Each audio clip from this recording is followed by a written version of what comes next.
a cigarette that bears a lipstick trace there. The 50s An airline ticket to romantic places. by Bryan Griffin.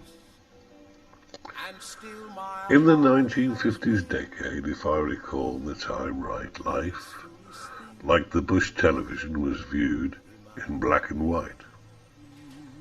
Passing outgrown clothes from child to child was the norm in that distant, bygone decade in which I was born. Mother would let out clothes that were too tight, and the clacking Singer sewing machine was a familiar sight. On Sundays early off to church to show that we conform, in the afternoon our dads would start to mow the lawn.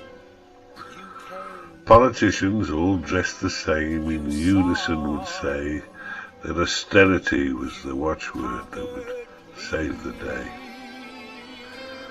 On scratched vinyl records, Lonnie Donegan sang Sweet 16, whilst in the picture houses we saw a moody James Dean. Our cities seemed fogged in a cold, swirling grey, and working class people laboured long for a little pay. During Christmas, we waited patiently for the Queen, who would talk to us through a 12-inch screen. The 50s, a dull time full of thick Navy surge and a correctness that the 60s would have to purge.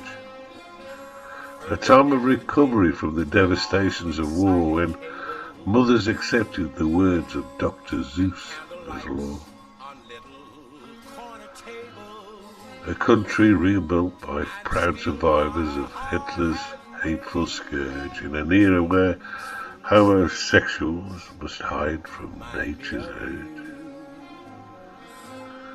A place of bombed-out streets and broken buildings by the score, a vista of rubble scattered helter-skelter across the city's floor.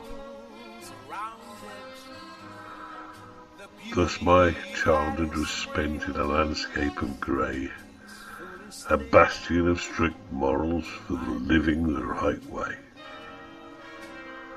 A pause in time to help in the world's reconstruction, a needed recovery from the previous decade's destruction.